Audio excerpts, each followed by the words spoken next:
Evangelho de Jesus Cristo, segundo João. Glória a vós, Senhor. Naquele tempo, Jesus partiu da Samaria para a Galiléia. O próprio Jesus tinha declarado que um profeta não é honrado na sua própria terra. Quando então chegou à Galiléia, os galileus receberam-no bem, porque tinham visto tudo o que Jesus havia feito em Jerusalém durante a festa, pois também eles tinham ido à festa. Assim, Jesus voltou para Caná da Galileia, onde havia transformado a água em vinho. Havia em Cafarnaum um funcionário do rei que tinha um filho doente. Ouviu dizer que Jesus tinha vindo da Judéia para a Galileia.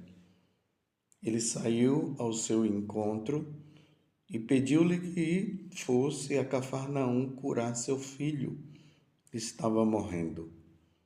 Jesus disse-lhe: Se não virdes sinais e prodígios, não acreditais.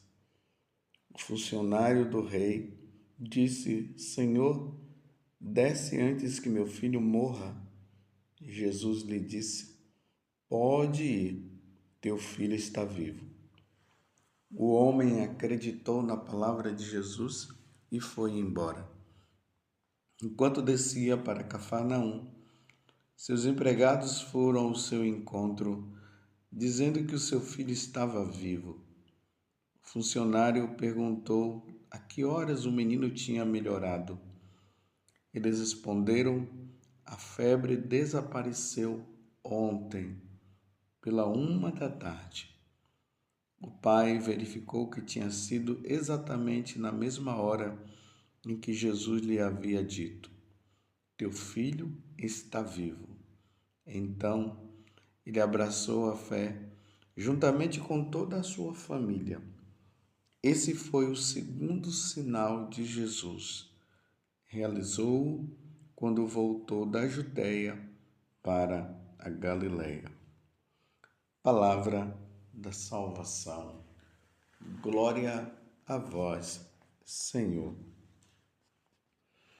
Meus irmãos e minhas irmãs, entramos no 4º domingo da Quaresma e esse tempo ele é marcado na liturgia da Igreja Católica com o Evangelho de São João. Agora, até a Páscoa, esse será o Evangelho que nós iremos estar meditando durante os nossos dias. E aqui hoje apresenta Jesus em Caná da Galileia. É importante notar que estou com um grupo de peregrinos e nós já chegamos aqui na Galileia. Estamos nessa região tão linda da Terra Santa. A Terra Santa é dividida, o mapa da Terra Santa, depois se vocês quiserem observar, está dividido em 3 partes.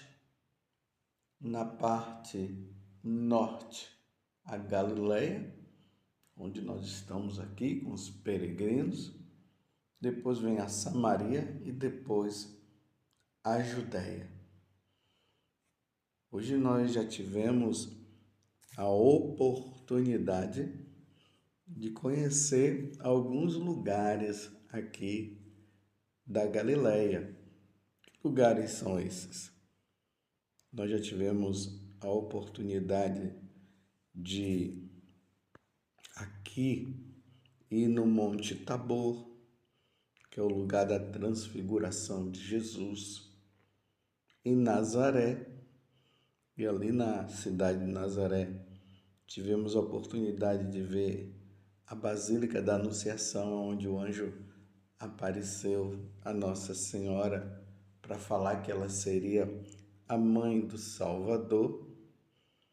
Tivemos a oportunidade também de estar na cidade de Caná da Galileia, aonde aconteceu esses dois fatos, esses dois milagres.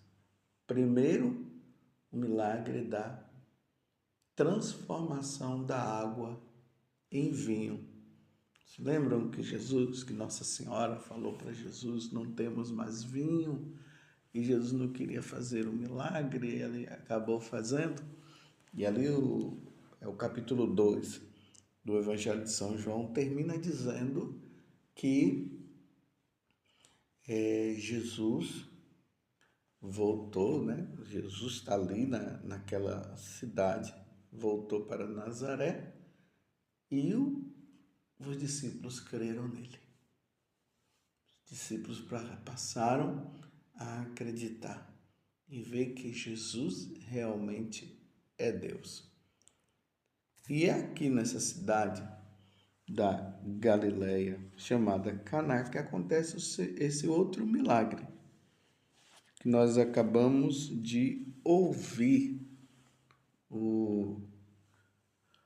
Um homem, um centurião, um oficial, ele foi ao encontro de Jesus.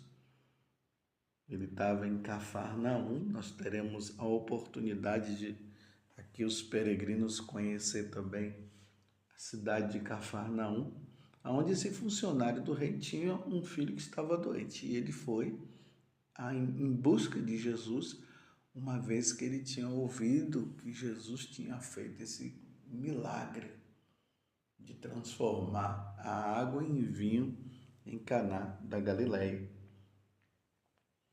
E Jesus, ouvindo aquele homem, a aflição dele, Jesus fala para ele, olha, desce,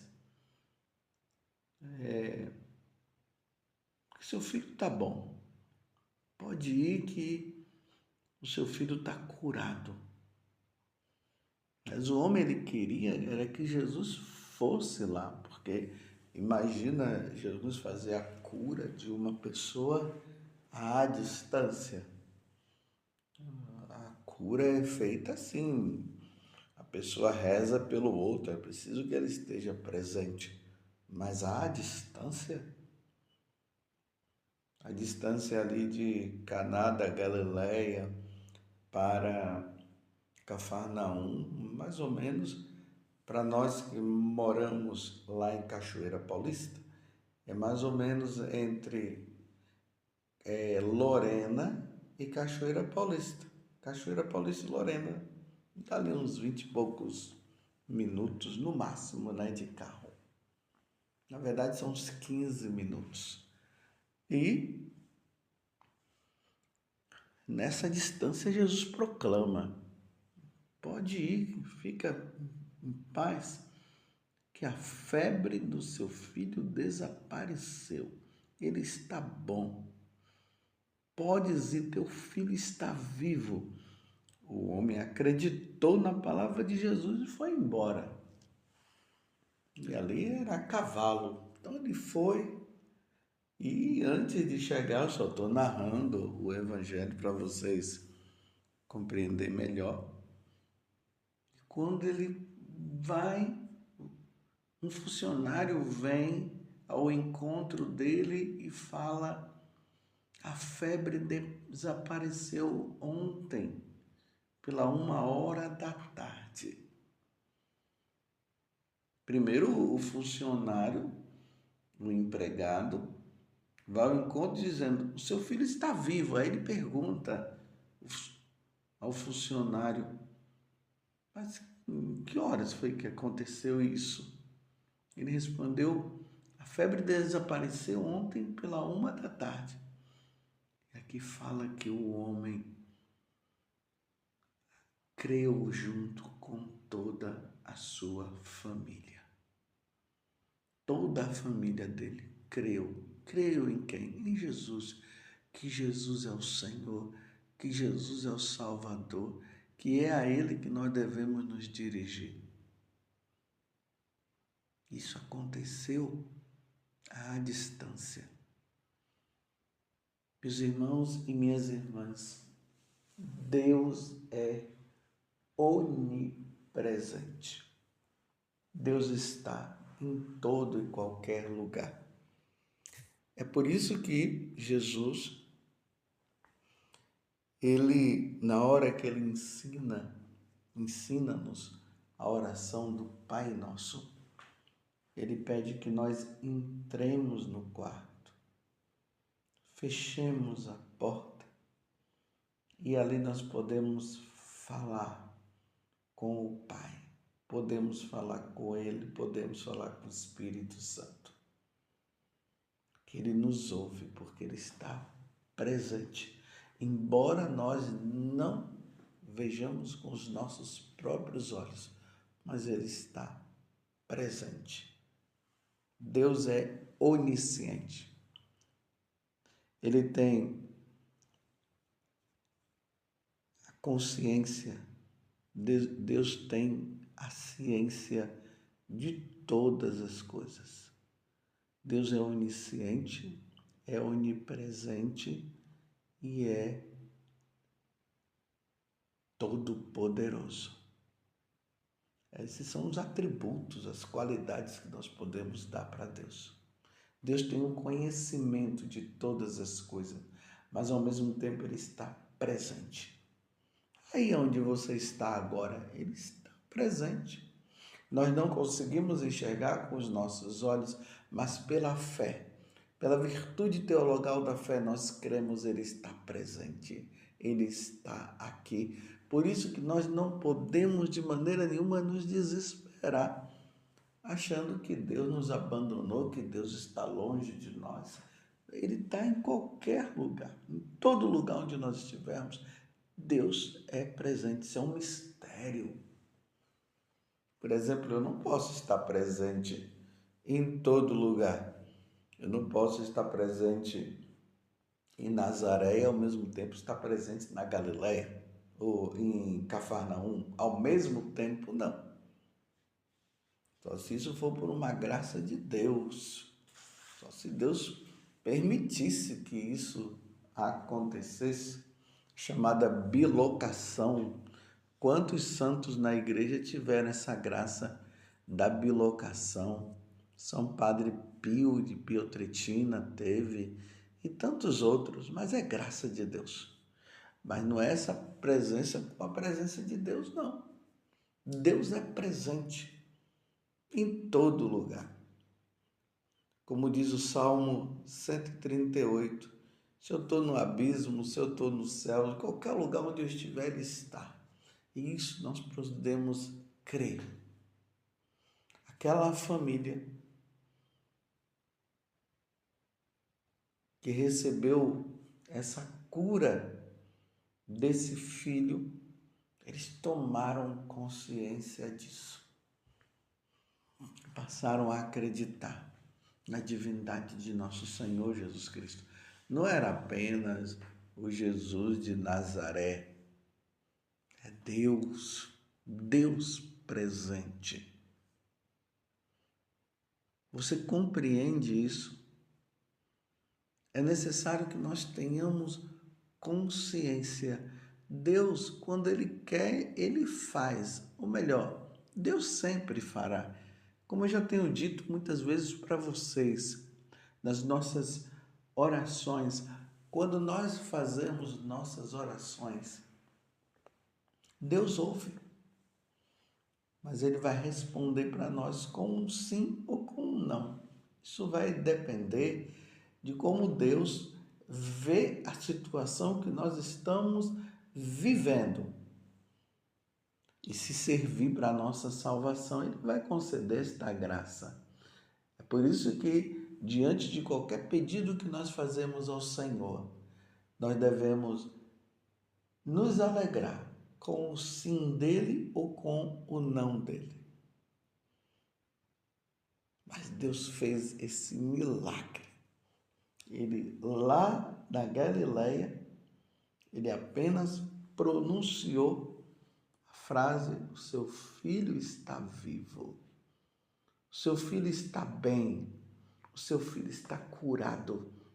Lá em Cafarnaum já estava acontecendo o que Jesus estava falando em Caná da Galileia. Não vamos nos desesperar, meus irmãos. Tudo está nas mãos de Deus. E Deus está presente quando uma pessoa diz assim: Deus esqueceu de mim, Deus não olha para mim. Isso é uma tremenda mentira. É o demônio que quer incutir isso na nossa mente e no nosso coração. Deus está ali naquele hospital onde aquela pessoa está entubada.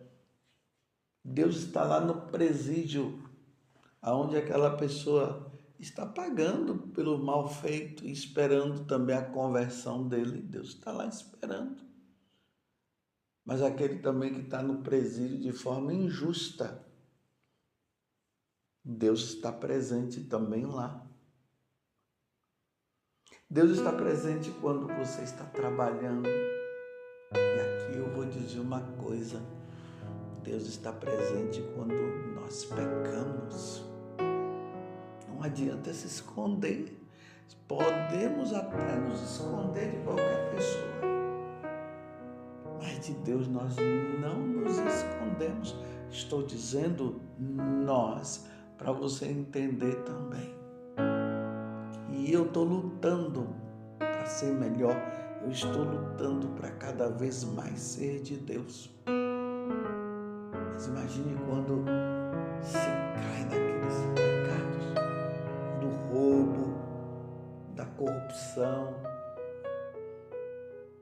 pecados aí contra a sexualidade, contra a castidade. A pessoa vai lá, faz tudo escondido, pensando que os outros não estão vendo. Sim, os outros poderão não estar vendo, mas Deus está presente. Imagine, toda vez que nós caímos no pecado diante da presença de Deus. E quero dizer também diante da própria presença do mal, do inimigo. E é aí que ele olha para Deus e ri, dizendo: tá vendo? Ele me obedece, não é a você que ele obedece. Imagina qualquer tipo de pecado grave que qualquer pessoa faz em qualquer parte do mundo. Deus está vendo. Mas Deus também está vendo quando se está fazendo bem.